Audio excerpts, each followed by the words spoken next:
정말로 눈에 넣어도 아프지 않은 하나님의 자녀인 것입니다. 모세는 품에 안아 주시는 아버지의 은혜라는 말 외에는 그 어떤 것으로도 지난 1년 동안의 일을 설명할 수가 없었습니다. 너희를 아는사 이곳까지 이르게 하셨다는 그 말의 앞뒤 구절을 살펴보면 모세가 이 세 가지의 중요한 사실을 지적하고 있다는 것을 우리가 볼 수 있습니다. 네. 이제도 너희를 위하여 싸우실 것이다. 지금도 여러분을 위해서 하나님께서 대신 싸워주고 계시다. 지금까지 광야를 걸어오는 동안 그들을 품에 안고 보호해 주셨던 하나님께서 앞으로도 이 광야의 위험으로부터 백성들을 보호해 주실 것이다 라고 모세는 믿었습니다. 이곳까지 이르게 하셨다. 배고플 때 만나를 얻으셨고 목이 타들어갈 때 반석에서 나온 생수를 마시게 해주셨어요. 고기가 먹고 싶을 때는 어떻게 하셨죠? 메추라기를 보내주셨고 오랜 여정 중에도 신이 헤어지지 아니하고 발이 부르트지 않게 하셨습니다. 이처럼 이 광야 생활에서 필요한 모든 것을 누가요? 여호와 하나님께서 공급해 주셨다는 것입니다. 아멘. 너희보다 먼저 그 길을 가시며 너희가 갈 길을 지시하신 자이시니라. 동서남북을 분간하기도 어려운 광야잖아요. 어디가 동이고 어디가 서인지 알 수 없어요. 그런데 하나님께서는 친히 앞장서셔서 불기둥과 구름기둥으로 그 이스라엘 백성들이 나아갈 길을 열어주셨다는 것입니다. 바로 이런 사실들을 믿음의 눈으로 모세는 바라봤기에 하나님이 자기의 백성을 품에 안으시고 그리고 보호하시고 그리고 공급하시면서 인도해 주시는 분이라는 사실을 모세는 믿었던 것입니다. 바로 이 믿음이 모세로 하여금 백성들에게 휘둘리지 아니하고 끝까지 하나님을 신뢰할 수 있게 한 것입니다. 여러분, 우리 또한 얼마든지 모세처럼 할 수 있어요. 내가 안고 있는 이 문제를 인간의 눈으로 본다면, 다른 사람들과 비교해서 본다면 너무나도 보잘것이 없을 것입니다. 여러분, 제가 일본에서 13년 사역을 하고 들어오니까 한국에 들어오니까 아무것도 없어요.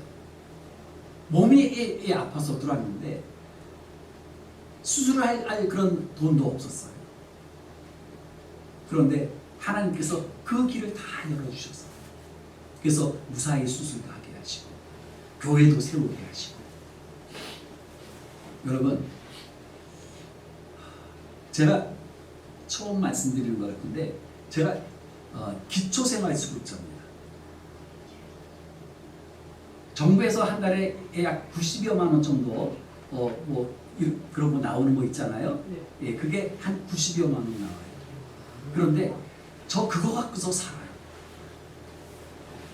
그런데 조금도 불편하지 않습니다. 저는 교회에서 이제 20년 정도 목회를 하고 있지만 교회에서 사례비라고 받아본 적이 저는 한 번도 없습니다. 단 1원도 없습니다. 그런데도 하나님께서 넉넉하게 먹이시고 넉넉하게 살게 해주시고 지금도 제가 100만 원이 채 안 되는 돈으로 살고 있지만 어디에 가서 없는 티 절대 내지 않습니다. 아니, 없는 티를 내지 않는 것이 아니라 사실 저는 풍족합니다. 그러면서도 제가 교회를 하면서 교회에서 제가 사례비를 한 번도 받아본 적은 없지만 저희 교회가 매월 12명의 선교사한테 정기적으로 선교 헌금을 보냅니다. 국내에 있는 8군데의 기관에 저희가 매월 정기적으로 후원금을 보냅니다. 여러분, 세운공동체에서 매주 도시락 봉사하시잖아요. 예, 그 도시락 저희 교회에서 다 공급해드립니다. 어찌 이게 가능할 수 있겠어요? 하나님의 은혜 아니고는 하나님의 은혜가 아니고는 말로 표현할 길이 없어요.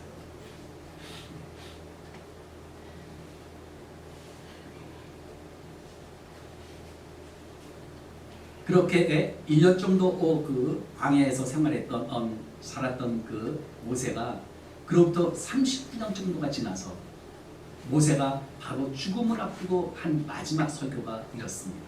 그는 영원하신 하나님이 너의 처소가 되시니 그의 영원하신 팔이 너 아래에 있도다. 이렇게 마지막 이야기를 합니다. 하나님의 영원하신 팔이 너를 받쳐주고 계신다. 여러분들을 하나님의 영원하신 팔이 받쳐주고 계십니다. 그러므로 하나님이야말로 너희들의 영원한 피난처가 되십니다. 우리는 이 이스라엘 백성들이 통과했던 광야보다 더 힘든 그러한 코로나 시대를 이제 지났어요. 한 치 앞도 예측할 수 없고 한 번도 걸어가 보지 않은 그런 길을 지난 3년 동안 지나왔습니다. 우리는 천국에 들어가는 날까지 광야 같은 인생길을 걷고 또 걸어야 될 것입니다. 그렇다면 우리도 언젠가 세상을 떠나는 날 하나님께서 나를 안으시고 이곳까지 이르게 하셨다, 이렇게 고백해야 되지 않겠습니까? 오카는 목사님이란 분이 계신데 그분이 소개한 옥스퍼드 대학의 그 교수가 쓴 내 평생에 가는 길이라는 책에서 인생을 묘사한 한 구절이 참으로 마음에 와닿습니다. 인생이 짧고 상쾌한 산책인 줄 알았는데 미처 준비하지 못한 마라톤이었다. 전 맞는 말이라고 생각해요. 어린 시절에는 인생길이 부모의 사랑을 듬뿍 받으며 걷는 산책길처럼 느껴졌어요. 그러나 조금 더 그 길을 걷다 보면 다 떠나버리고 홀로 달려야 하는 마라톤이 되어버렸다는 얘기예요. 그 마라톤을 달리면서 얼마나 많은 사람들이 지쳐 쓰러집니까? 얼마나 많은 사람들이 중간에서 포기합니까? 얼마나 많은 사람들이 절망에 빠집니까? 그런데 우리가 걷는 그 인생길이 바로 그렇다는 얘기예요. 하지만 이 마라톤 같은 그런 인생길을 가면서 하나님이 나를 품에 안아주고 계신다는 그 사실을 우리가 느끼고 그리고 그 사실을 믿을 수만 있다면 우리는 이길 수 있습니다. 사실 우리는 모세보다 엄청난 복을 누리는 사람들이에요. 왜냐하면 예수님께서 이 세상에 오셔서 믿는 자들에게 하나님이 아버지이신 것을 몸소 우리에게 가르쳐 주셨잖아요. 나를 본 자는 아버지를 보았다. 우리가 예수를 믿는다는 것은 곧 여호와 하나님을 믿는다는 것이에요. 그리고 우리가 예수를 믿는다는 것은 곧 여호와 하나님이 나의 아버지가 되신다는 것이에요. 그러므로 우리가 하나님 아버지에 대해서 알고 싶으면 예수님께서 이 땅에서 행하신 일, 그리고 예수님께서 우리에게 주신 그 말씀들을 잘 묵상하면 하나님이 어떤 분이신지를 알 수 있어요. 여러분, 말씀을 보지 아니하고 어찌 이 힘든 인생길을 내 힘으로 이겨낼 수가 있겠습니까? 말씀을 보지 아니하고 어찌 지금도 하나님이 나와 함께 동행하실 뿐만이 아니라 그분이 나를 안아주고 계신다는 그 사실을 우리가 알 수 있겠습니까? 하나님은 옆에 계신데도 하나님이 없는 것 같이 느껴져서 얼마나 외롭고 힘든 인생길을 우리가 살아왔습니까? 그런데 말씀을 통해서 하나님이 나와 함께하고 계시고 나와 동행하시는 분일 뿐만 아니라 그분이 내가 힘들 때 나를 안아주시고 내 눈물을 닦아주시고 그리고 나를 등에 업어주시는 분이시구나. 그 사실을 우리가 알기만 한다면 얼마나 큰 힘이 되겠어요. 마태복음 7장 11절 말씀을 보면은 너희가 악한 자라도 좋은 것으로 자식에게 줄 줄 알거든 하물며 하늘에 계신 너희 아버지께서 구하는 자에게 좋은 것으로 주시지 않겠느냐, 이렇게 말씀하셨어요. 여기에서 예수님은 하나님을 하늘에 계신 너희 아버지라고 말씀하십니다. 우리에게 가르쳐 주신 것이 분이 바로 예수님이세요. 여러분, 예수님 이전에 살았던 모세는 이런 가르침 못 받았잖아요. 우리는 예수님이 직접 하나님이 어떤 분이시라는 것을 일일이 다 성경 말씀을 통해서 가르쳐주고 계신데, 그 당시에 광야 생활을 했던 그분들은 그런 복을 누리지 못했어요. 그러니 우리가 예수님으로부터 이 말씀을 받았다는 그 사실이 얼마나 큰 축복이에요. 사랑하시는 여러분, 여러분에게 한번 제가 진지하게 물어보겠습니다. 하나님을 나의 아버지라고 고백하고 있지만 이 힘든 세상에서 하나님께서 나를 안고 때로는 나를 업고 걸어주고 가신다는 그 사실이 정말로 사실이라고 믿어지시나요? 아멘. 아무리 하나님을 나의 아버지라고 불러도 내가 아버지의 품에 안겨 있다는 그 사실이 만일 믿어지지 않으신다면 안타깝게도 안아주시는 그 은혜가 무엇인지를 우리가 모르는 것이며, 그래서 나의 생각과 내 감정과 내 행동에 아무런 변화가 없다면 그 사람은 어쩌면 이름뿐인 그리스도인일 수 있어요. 교회는 나와 있지만 여전히 내 입술로는 하나님을 나의 아버지라고 고백하기도 하고 내 입술로는 하나님을 사랑한다고 얘기를 하고 있지만 나를 지금도 안아주고 계신 그 하나님의 은혜를 우리가 깨닫지 못한다면 어쩌면 나는 그림뿐인 모양뿐인 그리스도인인지도 모른다는 사실을 성경은 우리에게 이야기합니다. 한 번도 보지 못한 하나님 품에 안겨있다는 것은 머리로는 이해가 되는 일이 아니에요. 그래서 하나님을 아버지라고 부르면서도 가슴은 여전히 바짝 날라있는 사람이 있을 수 있다는 것입니다. 그런데 하나님은 그런 우리를 여전히 사랑하십니다. 하나님께서는 여전히 그런 우리를 치유해 주시기를 원하십니다. 그리고 이 메마른 인생길에서 늘 함께 하시면서 그런 메마른 신앙생활에서 벗어나기를 간절히 바라보겠습니다. 시간이 돼서 다음 부분은 제가 다음번에 말씀을 드리도록 하겠습니다. 사랑하시는 여러분, 한 가지 제가 다시 한번 부탁을 드립니다. 좋은 습관 들이기는 쉽지 않아요. 나쁜 것은요, 안 가르쳐줘도 다 알아서 해요. 그러나 좋은 것은요, 가르쳐야지 돼요. 그래서 우리가 초등학교 다닐 때 도덕 시간이 있었잖아요. 도덕 시간은 뭐 가르치는 거예요? 이렇게 살아야지 선하게 사는 길이야. 이렇게 살아야지 다른 사람에게 피해 주지 않고 사는 길이야. 그걸 가르치잖아요. 왜? 안 가르쳐주면 좋은 거는 안 하기 때문에. 그런데 세상에 이제 아장아장 걷기 시작한 아이가 누가 그 아이한테 어떤 엄마가 거짓말을 가르치고 고집을 가르치고 땡깡을 가르치겠어요. 그런데 그 아이들 그런 거 아무도 가르쳐주는 사람이 없는데도 불구하고 조금만 머리 크면은 슬그머니 거짓말도 해요. 근데 우리가 그랬잖아요. 나쁜 것은요, 안 가르쳐도 알아서 잘합니다. 나 좋은 것은 배워야 돼요. 여러분, 아침에 일어나서 제일 먼저 성경 말씀 한 절이라도 보시는 거예요.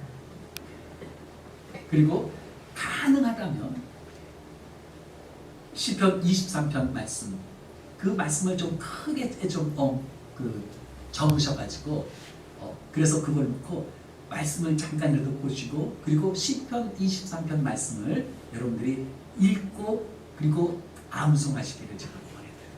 여호와는 나의 목자시니 내게 부족함이 없으리로다. 그가 나를 푸른 풀밭에 누이시며 쉴 만한 물가로 인도하시리로다. 내 영혼을 소생시키시고 자기 이름을 위하여 의의 길로 인도하시리로다.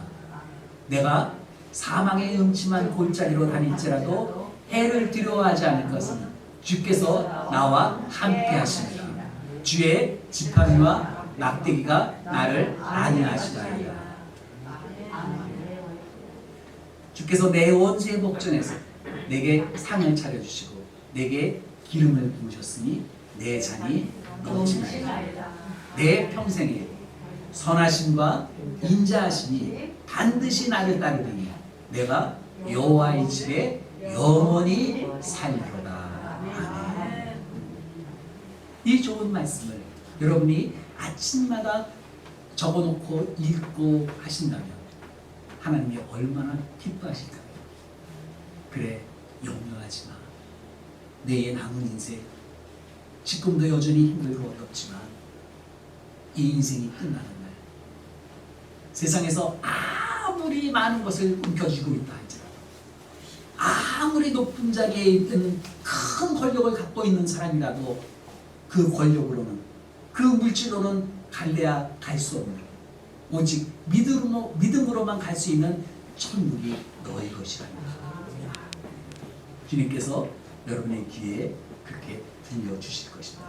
아멘. 기도하겠습니다. 될 수 있도록 주님 축복해 주시옵소서. 아멘. 살아계신 우리 주 예수 그리스도 이름 받들어 감사하며 기도드렸사옵나이다. 아멘. 저희는요, 저희 교회에서는요, 1년에 성경을 이독하는 그런 프로그램을 하고 있어요. 그래서 1년에 성경을 꾸준히 신약과 구약을 2번씩 통독한다는 것이 사실 쉽지는 않습니다. 또 이게 분량이 적지도 않습니다. 그래서 함께 그 통독을 하시는 분들이 굉장히 때로는 하루 이틀 무슨 일이 있어서 놓치거나 그러면은 그거를 따라온다는 것이 결코 쉽지가 않아요. 그런데도 불구하고 지금 57명, 57명이 함께 그 통독을 하고 있습니다. 통독을 하다 보면은 저희가 이렇게 보통 교회에서는 오늘 어디서부터 어디까지 성경을 읽으십시오 이렇게 그 이야기를 하고 또 본인들이 그렇게 성경을 읽잖아요. 그런데 저희가 성경 통독을 할 때는 조금 다르게 하고 있어요. 그래서 조금 벅차게 제가 그 범위를 정해서 말씀을 드리는데, 여러분 우리가 운동을 할 때 평상시에 운동을 안 하다가 운동을 하면 힘들죠. 당연히 힘들죠. 그래서 힘들어서 조금 운동하다가 멈춰요. 그런데 어느 때까지 운동을 하는 것이 가장 좋냐 하면 땀이 조금 날 정도까지 운동을 해야지 근육도 붙고 폐활량도 늘어나고 그렇게 된다고 얘기를 합니다. 그래서 조금 분량이 많아서 벅차지만 그래도 마치 운동하는 사람들이 땀을 조금 흘릴 정도로 해야지 근육이 붙는 것처럼 조금 벅차더라도 그렇게 그 성경을 통독을 하니까 굉장히 많이 하나님께서 은혜를 부어주세요. 이렇게 그 통독을 하는데 그냥 통독을 하게 되면은 그냥 빨리 성경을 읽는 것으로 끝내고 싶어요.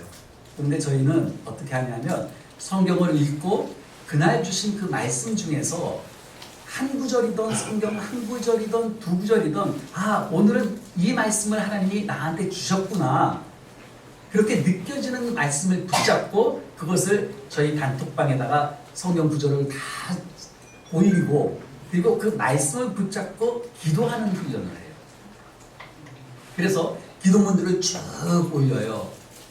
그 올리는 말씀들을 보면은 제가 어쩔 수 없이 이 통독방을 운영을 하고 있지만 제가 은혜를 참 많이 받습니다. 오늘 말씀을 하나 좀 제가 이렇게 소개해드릴까 싶어요. 어느 건지는 제가 모르겠는데 제가 눈에 띄는 분 한 분만이라도 우선 마침 제가 오고 있는 중에 제일 마지막으로 성경을 올려주신 분이 일본에서 선교하고 있는 박향미 선교사라는 분이 올리신 글이네요. 잠언 22장 17절부터 19절 제가 읽겠습니다. 너는 귀를 기울여 지혜 있는 자의 말씀을 들으며 내 지식에 마음을 둘지어다. 이것을 내 속에 보존하며 내 입술 위에 함께 있게 하니 아름다우니라. 내가 내게 여호와를 의뢰하게 하려 하여 이것을 오늘 특별히 내게 알게 하였노니. 이 말씀이에요. 그러면서 이 말씀을 붙잡고 이분이 어떻게 기도를 했냐면, 내 삶의 모든 교훈은 하나님께로부터 옴을 알기에 주님 감사합니다. 나는 미련하여 주께서 주시는 배려의 말씀도 못 알아차리고 깨닫지 못할 때가 많은 자입니다. 그러나 인내하시는 하나님께서 기다려주시고 끝까지 알아먹도록 인도하시는 하나님 감사합니다. 내 길을 인도하시려 밝혀주시는 촛불을 들고 갈 때 내 옆 누군가가 등초에 불을 붙여줄 준비되게 하시고 길 가다 넘어질까 손 붙들어주는 주님의 성실한 자녀 되게 하옵소서. 매일매일 주님 주신 양식으로 내 혈관과 내 뼈가 온전하여 건강한 자로 하루하루 그 길 가게 하옵소서. 예수님의 귀하신 이름으로 기도합니다. 아멘. 이렇게 그날 하나님이 주신 말씀을 읽고 그리고 그 말씀을 붙잡고 이렇게 기도하는 훈련을 1년 365일 하루도 빼지 않고 하고 있습니다. 그러다 보니까 말씀이 내 살이 되고 그리고 말씀이 내 피가 돼요. 피가 뭐예요? 피가 바로 생명이잖아요. 그러니까 말씀이 그저 교회에 가서 설교 말씀을 들으면서 듣는 그것으로 끝나지 않고 말씀이 내 것으로 될 수 있는 방법이 바로 여러분들이 성경을 가까이 하시는 거예요. 물론 연세가 많으셔서 돋보기를 쓰지 않으면 성경을 읽기가 어렵고 또 돋보기를 써도 오랫동안 성경을 읽는 것이 어려운 분들이 많으실 거예요. 그럼에도 불구하고 여러분들께 제가 꼭 말씀드리고 싶은 것은 매일 성경 말씀을 읽으시는 거예요. 조금이라도 좋아요. 아침에 눈을 뜨면 제일 먼저 여러분이 하셔야 될 것이 성경 말씀을 보는 거예요. 그것이 양이 많아야 되는 것 절대 아닙니다.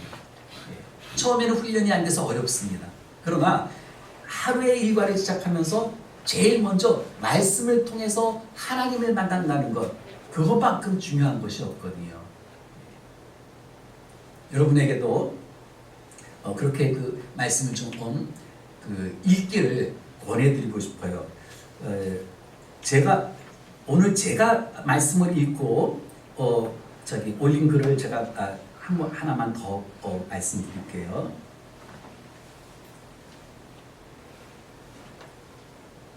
이것은 이제 오늘 아침에 제가 올린 글이에요. 저는 오늘 잠언 16장 32절 말씀 한 구절을 붙잡았어요. 뭐냐면 노하기를 더디하는 자는 용사보다 낫고 자기의 마음을 다스리는 자는 성을 빼앗는 자보다 나으니라. 아멘. 우리가 잘 아는 말씀이에요. 제가 이렇게 기도합니다. 사랑하는 주님, 주님께서 저에 대해 오래 참지 않으셨다면 어찌 제가 여기까지 올 수 있었겠습니까? 그런데 저는 제 마음의 감정 중에서도 분노를 절제하지 못해서 아버지의 마음을 상하게 하고 주님의 이름에 먹칠을 한 적이 너무 많습니다.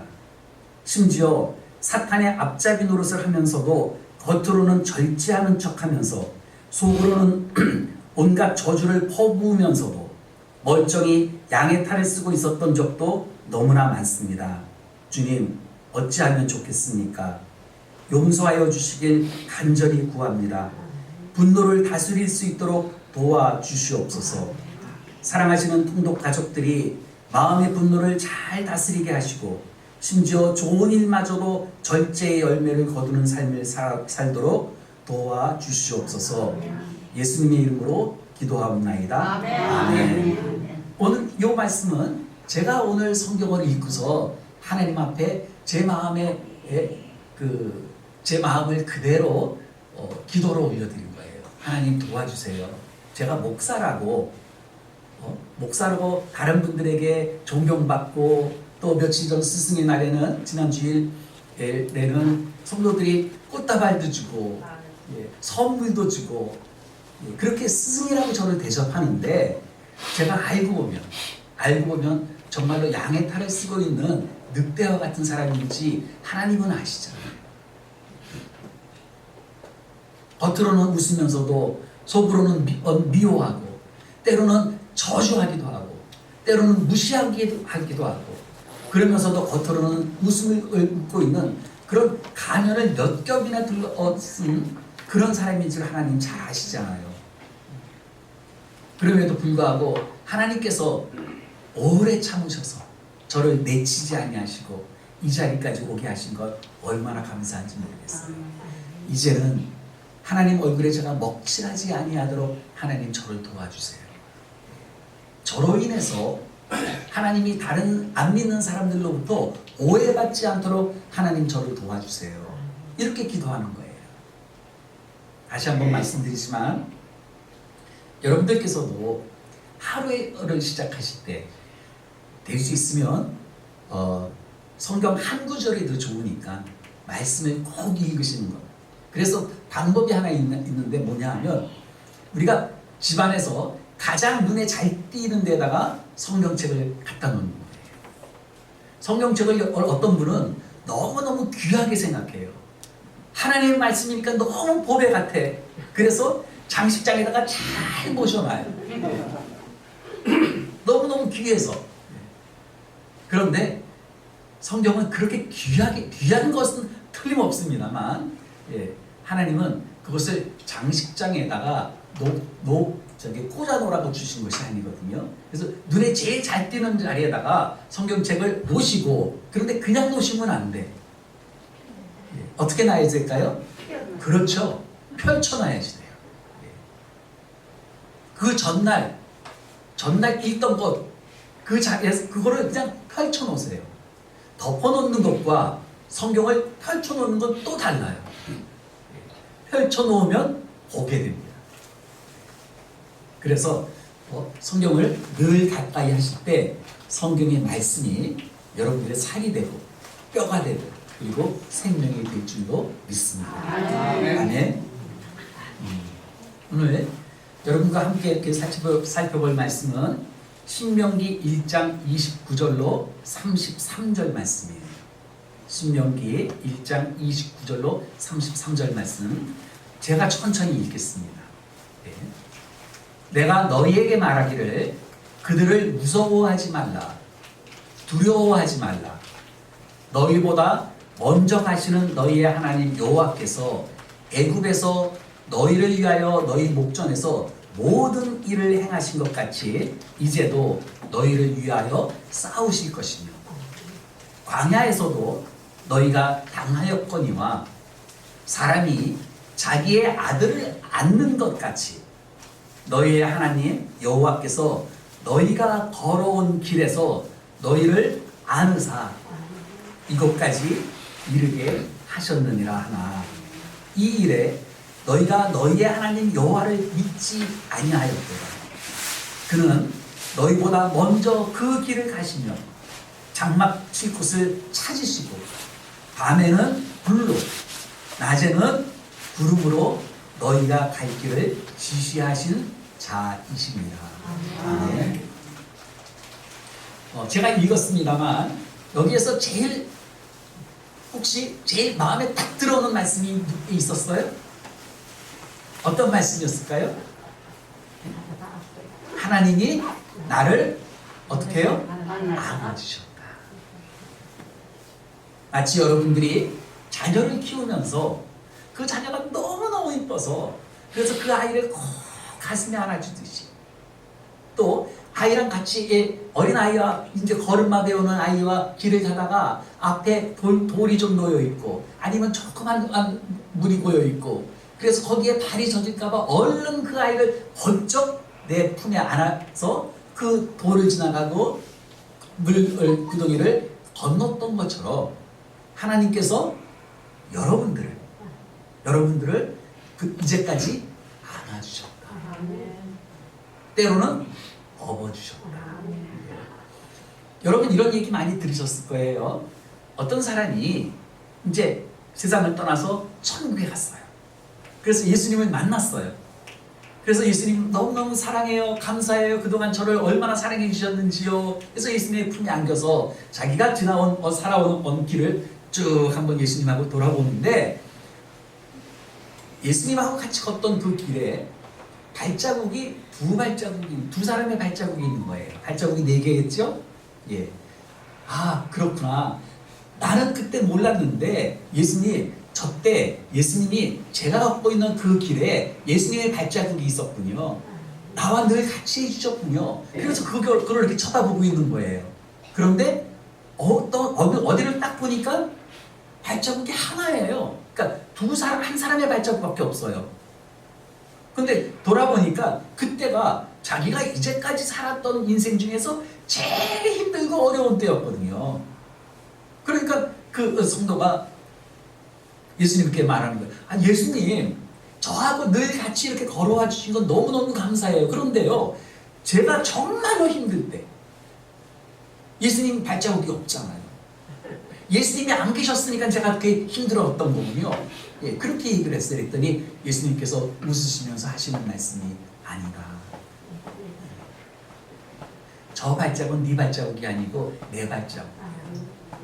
네가 너무 힘들어할 때 내가 너를 안고 걸었고 내가 너를 업고 걸었던 거야. 예.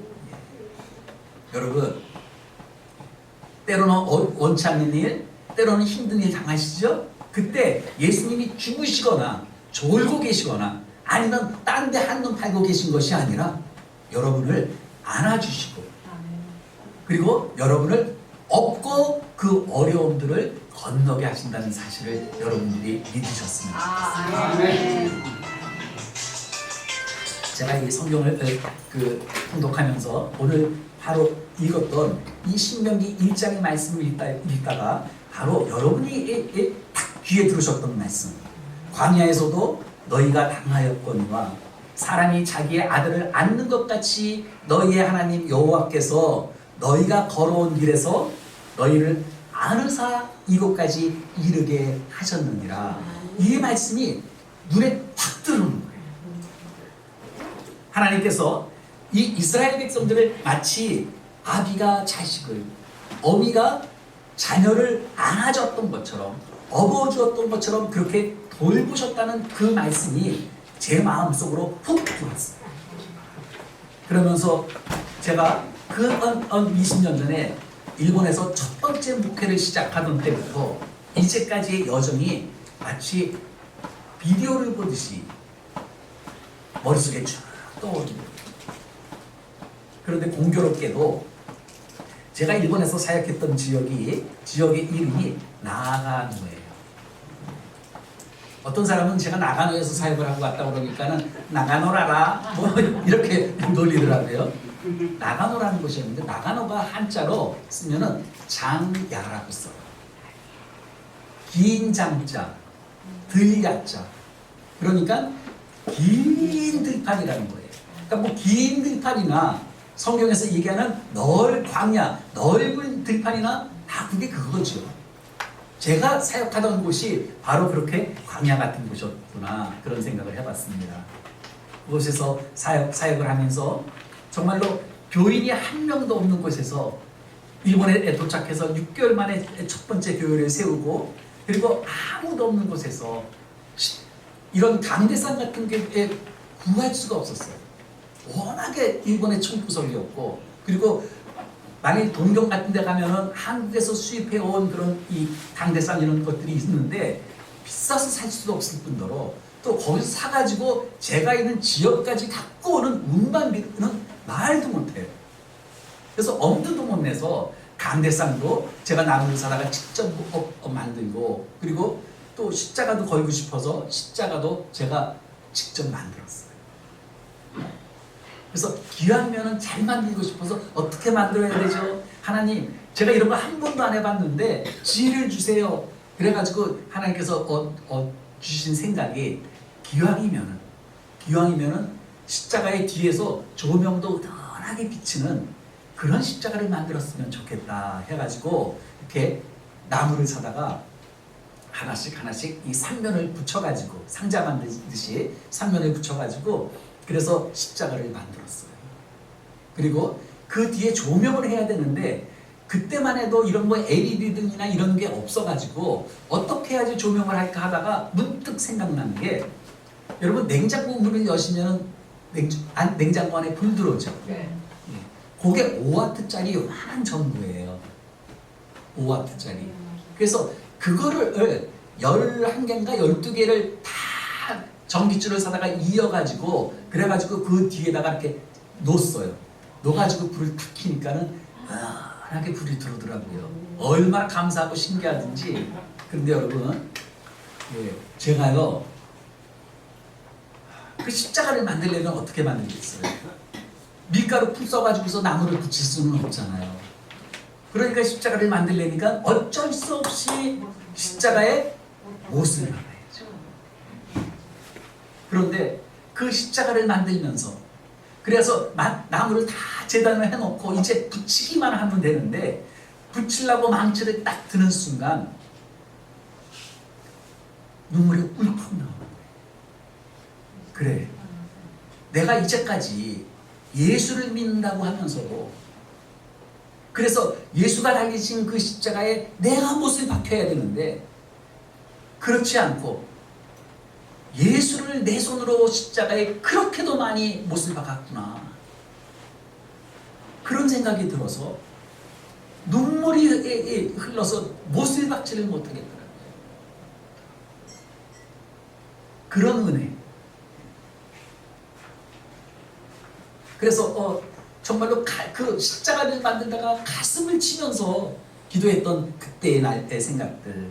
또 이제 1명, 2명 소문을 듣고 한국인부터 먼저 찾아와서 예배를 드리는데 진짜 예배 때마다 하나님께서 정말로 성령의 담대를 내려주시고 때로는 불같이 성령의 역사를 해주셔서 교회에서 드리는 예배가 날마다 부흥이었어요.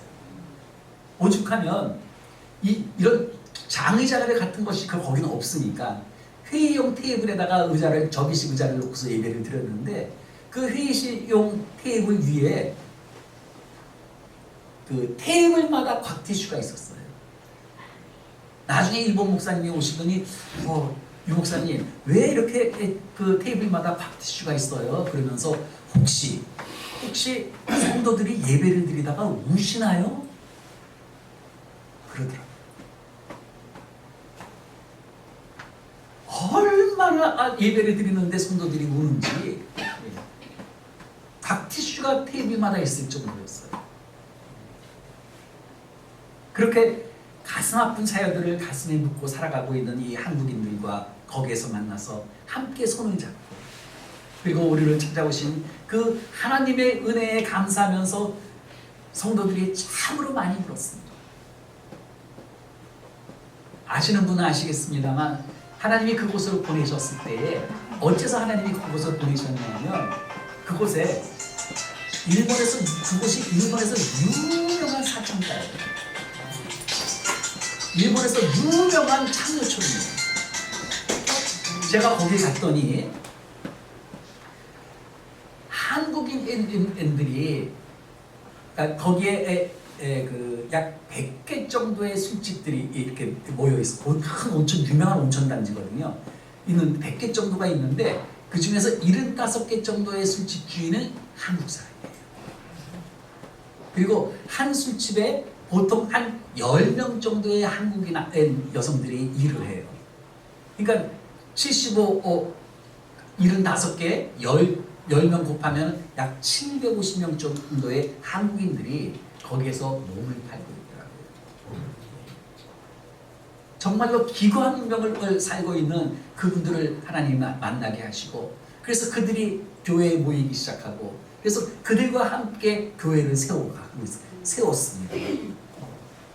여러분 비록 일본까지 가서 몸을 팔면서 살 수밖에 없는 그런 기구한 인생을 살고 있는 분들이지만 하나님 앞에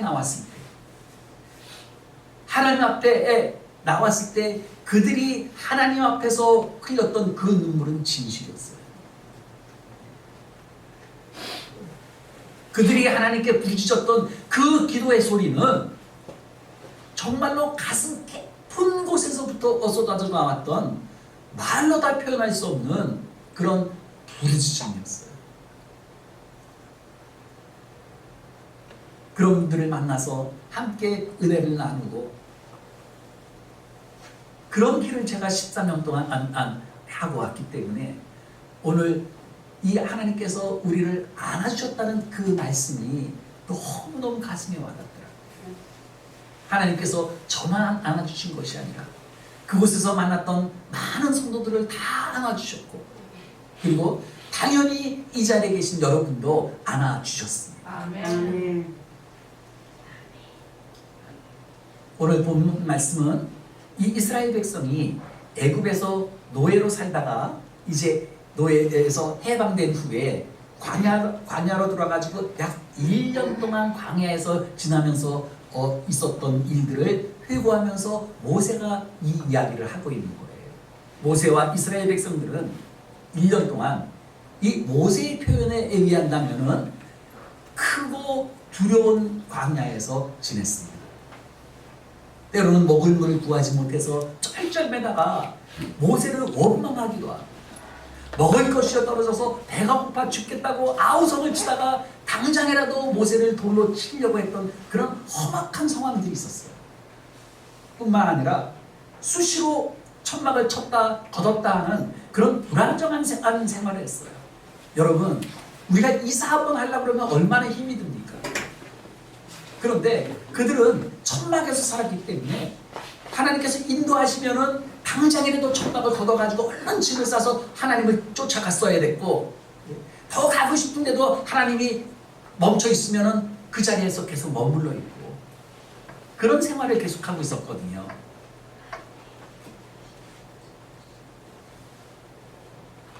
그러다 보니까 그 사람들에게 가장 필요한 것이 마실 물과 먹거리예요.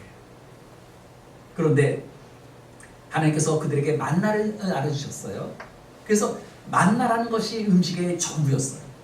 그러다 보니까 애굽에서 포로 생활을 하다가 그곳에서 해방되어 나온 그 기쁨 다 사라졌어요. 처음에 여러분이 예수를 믿기 시작하면서 내가 구원받았다는 그 사실 때문에 너무너무 기뻤는데, 신앙생활을 오래 하다 보니까 내게 영원한 생명을 하나님께서 주셨다는 그 기쁨을 우리가 잊어버리고 살고 있는 거나 마찬가지 형편이에요. 이스라엘 백성들에게는 참으로 이 광야의 생활이 정말로 고달픈 생활이었던 것만큼 틀림없습니다. 그러니 지난 1년 동안 하나님께서 너희를 품에 안고 이곳까지 오셨다고 말하는 그 모세의 말을 들었을 때, 아, 그렇군요라고 그들이 했을까요? 아니요. 모세가 아니야, 너희들이 힘들고 어려운 지난 1년 동안 하나님이 너희들을 안아주셨어, 그래서 이곳까지 오게 하셨어 했던 그 말 전혀 이스라엘 백성들은 믿지 않았습니다. 그리고 모세가 헛소리하고 있는 것처럼 그들은 들었어요. 그런데 그들과 똑같이 험한 광야 생활을 했으면서도 모세는 어떻게 이 백성들과 전혀 다른 생각을 할 수 있었을까요? 오히려 80세가 넘은 그 고령에 수백만 명의 생사를 책임져야 될 그런 지도자였기에 하루하루의 삶이 얼마나 피말리는 그런 고통이었겠습니까? 그럼에도 불구하고 모세는 광야를 고난의 길로 보지 않는 거예요. 하나님의 품에 안겨 걸은 그 은혜의 여정이었다고 생각을 했던 거예요. 백성들은 바로 눈앞의 현실을 보면서 절망을 했지만, 모세는 전능하신 여호와 하나님의 약속의 소망을 두고 있었다는 것이죠. 여러분, 제가 처음에 말씀을 전하기 시작할 때 말씀을 꼭 여러분들 많지 않아도 놓으시면 안 됩니다. 말씀을 아침마다 꼭 읽으셔야 됩니다라고 제가 강조해서 말씀을 드리는 것은, 모세가 바로 하나님의 그 말씀 속에 들어가 있는 그 약속을 붙잡았기 때문에